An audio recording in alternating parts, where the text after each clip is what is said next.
হচ্ছে আজকের আলোচনা ৬৬টি ধারাবাহিক ক্লাস সিনোনিম অ্যান্টোনিমের ১৬৫০টি হাইলাইট ভোকাবুলারি ক্লাস 4। আজকে আলোচনা করব 25টি এমসিকিউ। আজকে আমরা গ্রুপ এ তে রয়েছি।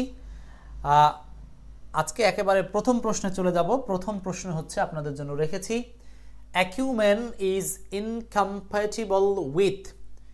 এই অ্যাকিউমেন শব্দটি কিসের সাথে বা কোনটির সাথে অসামঞ্জস্য বা কোন শব্দটির সাথে এই শব্দটি বিপরীত অর্থ প্রদান করছে? সো দ্রুত বলতে হবে। আমাদের সাথে যুক্ত আছেন আব্দুল্লাহ আল বাশার। ওয়ালাইকুম আসসালাম। ক্লাস শেয়ার করলেই ক্লাসের পিডিএফটি আপনাদেরকে ইনবক্সে দিয়ে দেব। সো চলুন আমরা এই প্রশ্নের বাংলাটা কি হবে একটু বুঝে নেই। অ্যাকিউমেন, অ্যাকিউমেন শব্দের অর্থ হচ্ছে সূক্ষ্ম বা তীক্ষ্ণ বা ভালো বুদ্ধিসম্পন্ন। এক কথায় হচ্ছে স্পষ্ট বা সূক্ষ্ম বুদ্ধিসম্পন্ন মানুষের কথা বলা হচ্ছে অ্যাকিউমেন। সো এইটার সাথে যায় না কোনটা? কম্প্যাটিবল মানে হচ্ছে সামঞ্জস্য, আর ইনকম্প্যাটিবল কথাটার মানে হচ্ছে অসামঞ্জস্য বা যেটার সাথে মিল নাই সেইটা কোনটা। তার মানে এইখানকার আনসার কি হবে? দ্রুত কমেন্ট করতে হবে আমাদেরকে। আব্দুল্লাহ আল বাশার আনসার জানতে চেয়েছেন, এইটার আনসার হচ্ছে স্টুপিডিটি।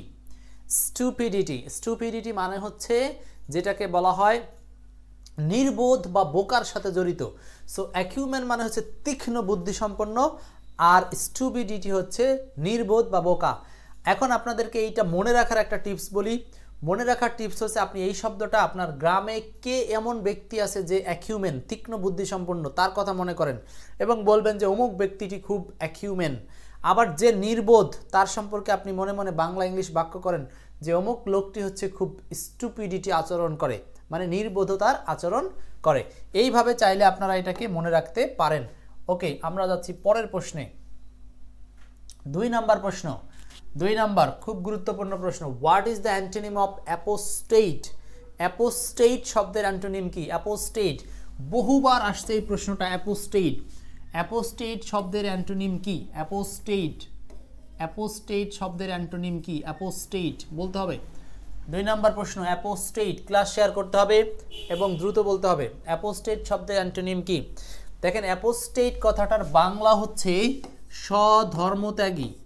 স্বধর্মত্যাগী মানে হচ্ছে যে ধর্মে বিশ্বাস করে না, অর্থাৎ নিজের ধর্ম নিজেই ত্যাগ করেছে, এটাকে বলা হচ্ছে অ্যাপোস্টেট। অ্যাপোস্টেট।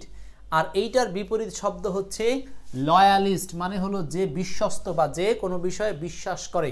তার মানে অ্যাপোস্টেটের বিপরীত হচ্ছে লয়ালিস্ট। অ্যাপোস্টেটের বিপরীত হচ্ছে লয়ালিস্ট, মানে নিজ ধর্মে বিশ্বাসী। দ্রুত ফটাফট ক্লাসটাকে শেয়ার করে দেন।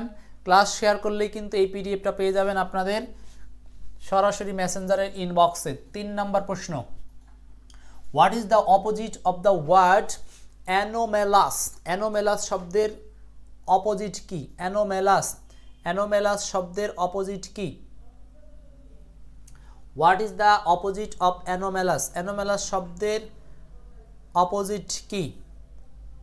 অ্যানোমেলাস শব্দের অর্থ হচ্ছে, যেটা হচ্ছে আপনি সাধারণভাবে যেটাকে আমরা বলি অসাধারণ, বা যেটাকে আমরা বলতে পারি বিশেষ বা স্পেসিফিক, বা যেটা বৈসাদৃশ্য অন্য কিছুর সাথে মিল নাই, সেটা হচ্ছে anomalous. Anomalous. So anomalous, anomalous এই শব্দের অ্যান্টোনিমটা হচ্ছে কমন। কমন মানে কি? অতি সাধারণ বা সব কিছুতে একই রকম, এমন বোঝাতে ব্যবহার করা হয় কমন। ওকে, নেক্সট চলে যাচ্ছি পরের প্রশ্নে। দ্রুত আনসার করবেন আপনারা, শেয়ার করবেন। What is the antonym of attraction? দেখেন এই শব্দটা কিভাবে মনে রাখবেন। এই যে এই ধরনের ভিজুয়ালাইজ করতে হবে। আমরা আমাদের প্র্যাকটিসে অবশ্যই এটা বারবার বলে থাকি, ভোকাবুলারি মনে করার সবচেয়ে বড় উপায় হচ্ছে ভিজুয়ালাইজ করা। চোখ বন্ধ করে বুঝবেন ওই শব্দটা কোথায় ব্যবহার করা হয়। যেমন এখানে কি অ্যাট্রাকশন, মানে আমরা হচ্ছে সৌন্দর্যের দিকে সবসময় কি থাকি? অ্যাট্রাকশন বা অ্যাট্রাকটিভ থাকি। সো এইভাবে শব্দটাকে কিন্তু মনে রাখতে পারি। সো অ্যাট্রাকশন এটার মানে হচ্ছে আকর্ষণীয় বা বিশেষভাবে যেটা রোমাঞ্চকর। সো এটার অ্যান্টোনিম চেয়েছে। আরেকটা জিনিস কিন্তু সবসময় মনে রাখতে হবে, সবসময় মনে রাখতে হবে, চাকরিজীবী যারা আছেন অবশ্যই পরীক্ষা দিবেন। ডিয়ার ক্যান্ডিডেটস, আপনাদের চাকরি দরকার, এই জন্য আমি চাই যে চাকরি পান, সেজন্যই কিন্তু এই কঠিন কাজগুলো করছি। এই কঠিন কাজগুলো আপনাদেরকে নিয়ে কেউ করে না, শুধুমাত্র এক্সপার্ট ইংলিশ থেকে আমরা করছি। সো আপনাদের এখানে একটা আগমন থাকা প্রয়োজন। দেখেন, রিপালশন, রিপালশন কথাটার মানে হলো তিরস্কার। রিপালশন মানে তিরস্কার বা কাউকে ঘৃণা করা। আর অ্যাট্রাকশন মানে হচ্ছে কারো প্রতি আকর্ষণ থাকা। এটার বিপরীত হচ্ছে রিপালশন। রিপালশন মানে কারো প্রতি বিতৃষ্ণা বা ঘৃণা বা যেটাকে বলি হচ্ছে দোষারোপ করা, এই টাইপের অর্থ দিবে। সো আনসার হচ্ছে সি নাম্বার। ওকে, নেক্সট কোশ্চেনে যাচ্ছি আমরা। এগুলো কিন্তু সব আপনারা একেবারে ব্যাখ্যা সহ পাবেন এক্সপার্ট ইংলিশে। আমরা আজকে শুধু আপনাদেরকে মূল জায়গাগুলো দেখাচ্ছি। প্রথমে আসেন পরের প্রশ্নটা, অ্যাপ্রোচ। অ্যাপ্রোচ শব্দের অর্থ কি? অ্যাপ্রোচ কথাটার মানে হচ্ছে, আমরা অনেক সময় কিন্তু এই শব্দটা শুনি যে নেগেটিভ অ্যাপ্রোচ ভালো না, বা কারো দিকে যখন তুমি অ্যাপ্রোচ করবে তখন সেখানে একটা পলাইটনেস বজায় রাখবে। সো এই অ্যাপ্রোচ কথাটার মানে হচ্ছে অগ্রগামী। অ্যাপ্রোচ কথাটার মানে হচ্ছে অগ্রগামী। অ্যাপ্রোচ কথাটার মানে হচ্ছে অগ্রগামী। অ্যাপ্রোচ মানে হচ্ছে সম্মুখে যাওয়া, যেটাকে আমরা বলতে পারি। ঠিক আছে, মোফাজ্জেল মিয়া ভাই আছেন, 5-এর বি বলেছেন অগ্রগামী। সেখান থেকে অ্যান্টি শব্দ হচ্ছে দেখেন রিট্রাক্ট। রিট্রাক্ট মানে হচ্ছে পিছিয়ে আসা, কোনো দিকে পিছিয়ে আসা। রিট্রাক্ট, রিট্রাক্ট মানে হচ্ছে পিছিয়ে আসা। ওকে, পরের প্রশ্নে আসেন। পরের প্রশ্ন, choose the opposite in the meaning of the word arrogant. Arrogant, arrogant এটা দেখেন বিজিএসসি পরীক্ষা আসছে, কিন্তু আবার প্রাথমিক পরীক্ষাতেও আসছে। সো অ্যারোগেন্ট কথাটার মানে হচ্ছে উদ্ধত আচরণ করা। উদ্ধত আচরণ করা। উদ্ধত মানে কি? সেটা হচ্ছে অভদ্র বা অমার্জিত আচরণ করা, উদ্ধত আচরণ করা, অ্যারোগেন্ট। সো এইটার অ্যান্টোনিম কি চেয়েছে? অ্যান্টোনিম বা অপোজিট একই কথা। অ্যারোগেন্টের অপোজিট হচ্ছে মিক। মিক মানে কি? শান্ত করা। ক্লাসটা শেয়ার করতে হবে, যারা শেয়ার করবেন, শেয়ার করলে পিডিএফটা পেয়ে যাবেন।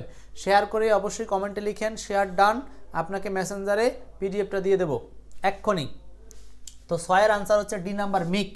মিক মানে শান্ত। মিক মানে হচ্ছে শান্ত, ভদ্র, শিষ্ট, যেটাকে বলতে পারি আমরা মিক। মিক হচ্ছে শান্ত বা ভদ্র। মিক মানে শান্ত বা ভদ্র। নেক্সট 7 নম্বর প্রশ্ন। 7 বলছে what would be right antonym of annihilation. What would be right antonym. আবারও কিন্তু অ্যান্টোনিম চেয়েছে, আবারও অ্যান্টোনিম চেয়েছে, আবারও অ্যান্টোনিম। যেটা বলছে কি অ্যানিহিলেশন। অ্যানিহিলেশন কথাটা মানে কি? একটু ভিজুয়ালাইজ করেন তো, এখানে কি দেখতে পাচ্ছি আমরা? মোফাজ্জল বলছেন ইনসোলেন্ট মানে কি? ইনসোলেন্ট মানে হচ্ছে উদ্ধত, এটা উদ্ধত আচরণ বোঝায়। আচ্ছা দেখেন তো এখানে অপশনগুলো মিনিং বলে দেবো। আচ্ছা এখানে দেখেন এইটা 15তম প্রভাষক নিবন্ধনে আসা প্রশ্ন। হ্যাঁ, আচ্ছা দেখেন এখানে হচ্ছে ডেস্ট্রয় মানে ধ্বংস করা, অবলিটারেট মানে নিশ্চিহ্ন করা, এস্টাবলিশ মানে প্রতিষ্ঠিত করা, এক্সটিংগুইশ মানে হচ্ছে নিবানো বা ধ্বংস করা। সো এখানে অ্যান্টিনিম চেয়েছে। অ্যানিহিলেশন মানে হচ্ছে ব্যাপক ধ্বংস সাধন বা ক্ষতি, এইটার অ্যান্টিনিম হচ্ছে স্ট্যাবলিশ। স্ট্যাবলিশ মানে হচ্ছে কোনো কিছু একেবারে স্থাপিত করা বা পুনর্স্থাপন করা বা সেটাকে প্রতিষ্ঠা করা বোঝানো অর্থে ব্যবহার করা স্ট্যাবলিশ। ওকে, এরপর আসেন পরের প্রশ্নে যাচ্ছি আমরা। ও আগের প্রশ্নে খেয়াল করেন, এই যে ভিজুয়ালাইজ যদি করতে পারেন যে কোনো শব্দ আপনার কিন্তু সহজেই ব্রেনের মধ্যে ঢুকবে। নেক্সট, ভোকাবুলারি মনে রাখা খুব কঠিন, তবে আমাদের এই এক্সপার্টের প্র্যাকটিস ফলো করলে মোটেই কঠিন হবে না। Next question 8 number. Question number 8 কি হবে আনসার? ক্লাস শেয়ার করবেন, শেয়ার করে কমেন্টে জানাবেন। শেয়ার করলেই কিন্তু এই পিডিএফটা আপনি পেয়ে যাবেন সরাসরি মেসেঞ্জারে। Give the antonym of the word ascent. Ascent শব্দের অ্যান্টোনিম কি? অ্যাসেন্ট। অ্যাসেন্ট শব্দের অ্যান্টোনিম কি? অ্যাসেন্ট। অ্যাসেন্ট শব্দের অ্যান্টোনিম কি হবে? 8 নম্বর প্রশ্ন। মোফাজ্জল বলছেন হচ্ছে গো আপ। হয়নি, গো আপ হবে না। স্টপ থেমে যাওয়া হবে না। মুভ অ্যাওয়ে থেমে যাওয়া, মুভ অ্যাওয়ে মানে সাইডে যাওয়া হবে না।